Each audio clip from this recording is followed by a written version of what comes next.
Bem-vindos ao canal do YouTube do árbitro internacional Carlos Calheiros. Organização e arbitragem de xadrez. Neste vídeo 05, abordaremos o tema quantos lances ilegais podem ser feitos, tá? E a diferença entre lance ilegal e lance irregular. Muitos jogadores, principalmente, abordam esse tema como lance impossível. Tá? Não existe lance impossível. Tá? Porque se é impossível, você não iria conseguir fazer no tabuleiro. Eu entendo, naquele aspecto de que é um lance ilegal mesmo, você não pode fazer. Tá? Mas a terminologia, o nome não é lance impossível, é lance ilegal. Tá? Quais são as punições para o lance ilegal? Tá? No primeiro lance legal, 2 minutos para o adversário.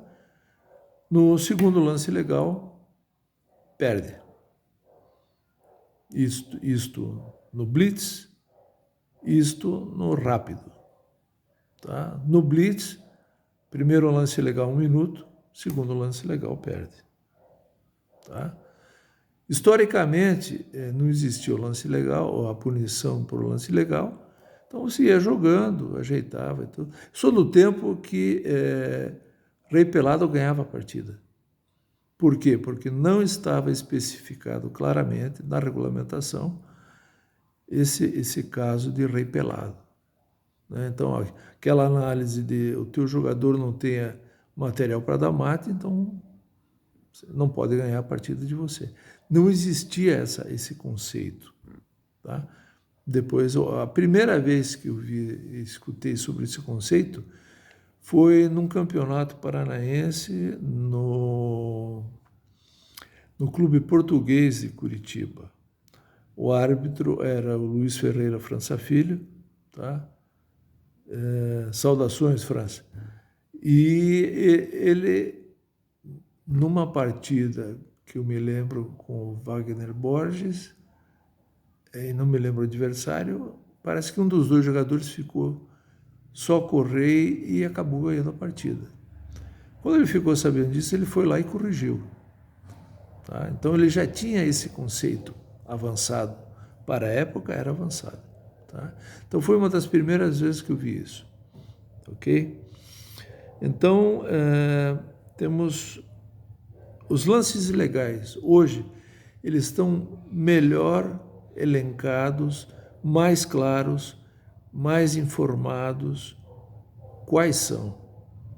Por exemplo, há 5 anos atrás, talvez mais, ou aquele lance legal de efetuar um movimento, apertar o relógio sem efetuar um lance, você poderia ter um conceito um pouco diferente entre os árbitros.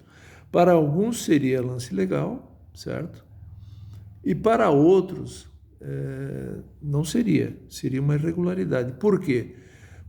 Porque o que é um lance legal? Você efetua uma movimentação de uma peça e aperta o relógio. Quando você aperta o relógio, o lance está completo.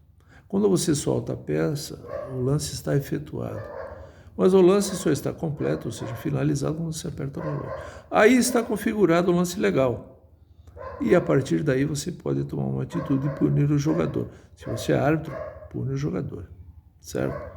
O que acontece? Hoje está muito mais evidente o que é um lance legal. O que é um lance legal hoje? Qualquer movimento que você faça executando, usando as duas mãos simultaneamente. Por exemplo, fazer o rock. É um lance legal. Trocar uma peça quando você está apurado. É um lance legal. E o mais interessante é que os jogadores só começam a trocar peça quando estão com as duas mãos, quando estão com pouco tempo no relógio. Antes, não utilizam as duas mãos. Interessante, né? De repente, parece que muda tudo. Tá? Então, é importante isso. Tá? Outra coisa, que mais que é lance legal? Jogar a peão na oitava e apertar o relógio é lance legal. Peão na oitava, sem a troca de peça, não existe. E aí eu vou perguntar, que peça eu tenho que colocar? Regulamentarmente, tá? O que o regulamento nos diz? Qual é a peça que eu sou obrigado a pôr aí? Se você leu as leis da FIDE, você já sabe que é a dama, tá? Então, é obrigado a pôr a dama. Se não, veja a seguinte situação. Vou promover um peão, certo? Então, vamos analisar a seguinte situação. Eu tenho uma torre, um bispo e um cavalo na mão. Então, por similaridade, você pode até pensar o seguinte. Bom, peça tocada, peça jogada. Mas eu tenho 3 peças na mão. Que peça que eu vou promover? Certo? Tá? E a pergunta, que é a cereja do bolo, que muito pouco árbitro sabe, ou não se atenta a isso, ou esquece, quando a escolha da peça que você vai promover no tabuleiro está finalizada. Certo? Muitos vão dizer, quando você coloca a peça no tabuleiro. Essa resposta está quase perfeita. Quando você solta a peça promovida no tabuleiro, essa está quase perfeita, tá? Mas o regulamento nos informa outra coisa. A escolha da peça só está finalizada quando, e somente nesse caso nas regras, a peça toca na casa de promoção. Tá? E eu acabei descobrindo isso por acaso, porque a tradução nos dizia outra coisa. Quando você toca na casa de promoção. Quando você toca na casa de promoção, mas você não soltou a peça, o lance não está finalizado. Correto? Não, não é correto, porque nesse caso especificamente, quando você toca a peça na casa, o lance está finalizado porque você não pode pôr mais nenhuma outra peça. Tá? Então é importante que você saiba disso. Por quê? Vou dar um exemplo importante. Você vai promover e pega uma dama. Você toca na casa de promoção com a dama, aí você vê que a dama vai afogar teu adversário. Então você diz, não, eu não soltei a peça, pelas regras, o lance só está completo quando eu solto a peça, certo?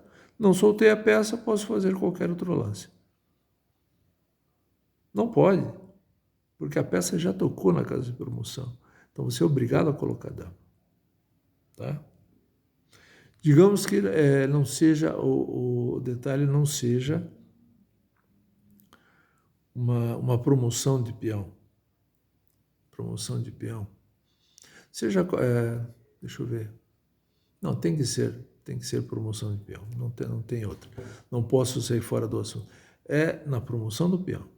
Então, se você tem um bispo, certo? E vai jogar o bispo, e de repente você vê numa posição completamente hipotética que o bispo vai afogar, se você não tocou o bispo na casa, você tira o bispo e coloca outra peça. No caso da dama, se afogar, você pega, tira e coloca uma torre. Mas se a dama já tocou na casa, vai ficar lá. Não tem o que fazer. Vai afogar e vai ficar lá. Tá? Outra coisa que acontece muito isso acontece nos eventos, eu cheguei numa partida, aconteceu isso. Tá? O que aconteceu?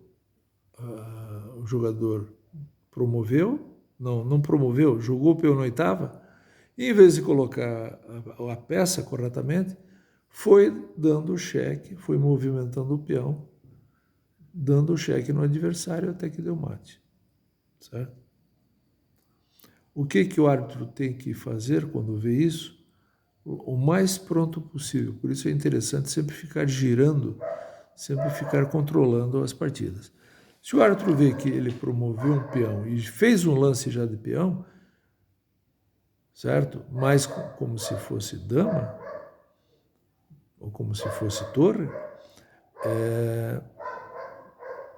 ele vai perguntar que peça é essa? E aí o jogador vai dizer, é uma dama. Então ele vai colocar dama ou vai colocar torre, certo? Mas ele tem que verificar se essa movimentação, mais uma serenata, ele tem que verificar se essa movimentação que foi feita de dama ou de torre foi feita de maneira correta, certo? Porque se ele isso se refere mais à torre de ponta cabeça, tá? Me desculpe. Isso se aplica principalmente à torre de ponta cabeça. Tinha uma grande discussão entre amigos, eu e meu amigo árbitro internacional Edmundo Oyama. Ele sempre me cutucava dizendo, é uma torre de ponta cabeça ou é uma dama?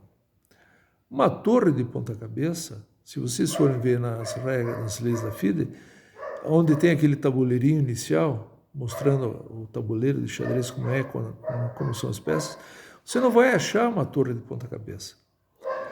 Onde tem ali as peças, o exemplo das peças que possui o jogo, você não vai achar uma torre de ponta cabeça. Então, quando você promove uma torre de ponta cabeça, a peça é uma torre. A peça promovida tem que ser uma torre, tá? Por quê? Porque a peça que tocou a casa é uma torre. Simples. Só esse motivo. Mas, se alguns árbitros não se aperceberem desse detalhe, passa batido, tá? Então, mais alguns lances ilegais. Roque com as duas mãos, não efetuar o movimento e apertar o relógio, promoção do peão, sem colocação da peça, trocar peça com as duas mãos, tá? Irregularidades, certo? Ali onde está as irregularidades, que é o artigo 7, está junto com os lances ilegais. Porque todo lance ilegal é uma irregularidade.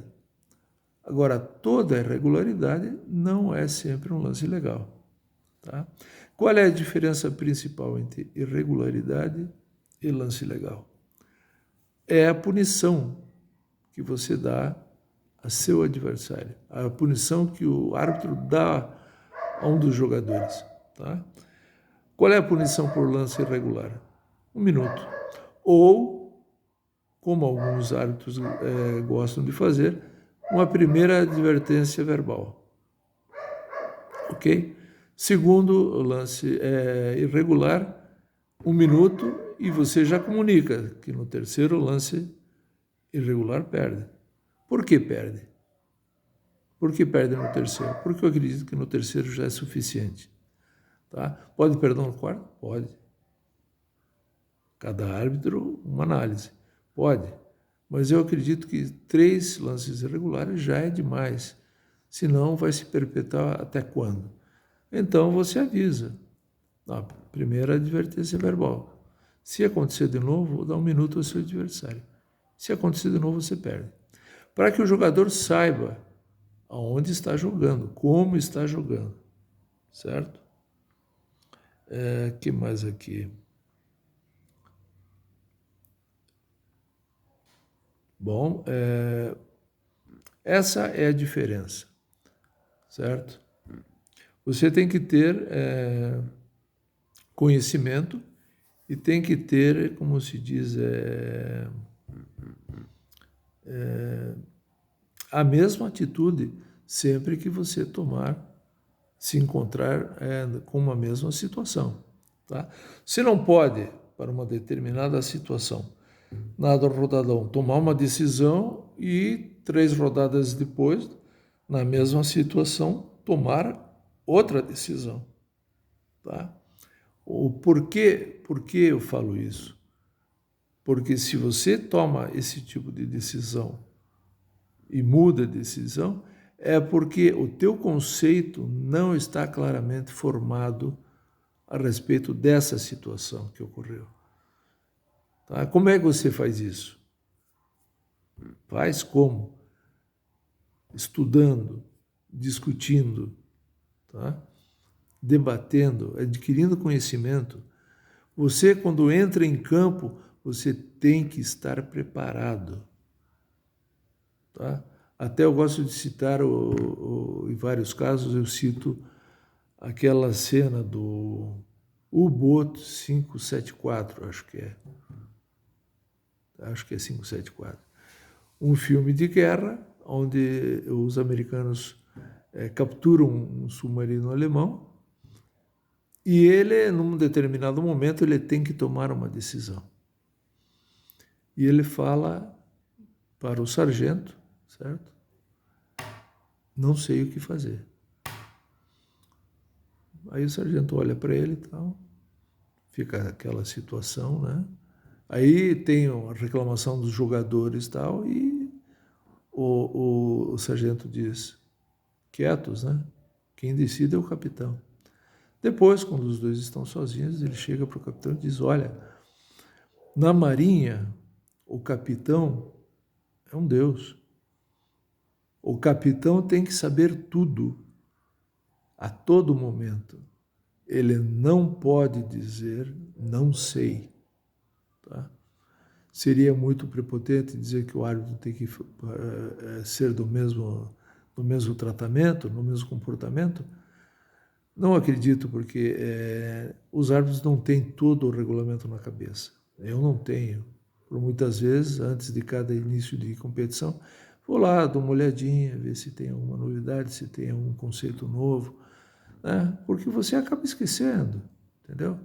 Quando você repete os eventos e tal, muita coisa fica gravada na tua cabeça, mas alguma coisa sempre escapa, tá? Então, estudem o que são os lances ilegais, certo? E o que são lances irregulares. E criem esse conceito próprio.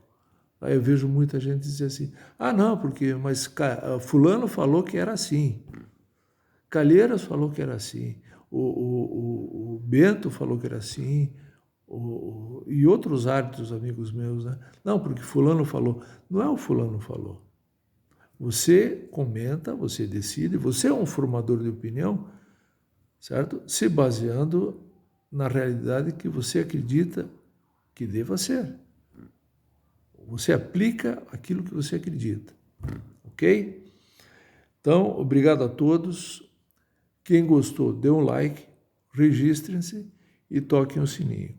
Dúvidas? Através do e-mail calheiroschess@gmail.com. Obrigado.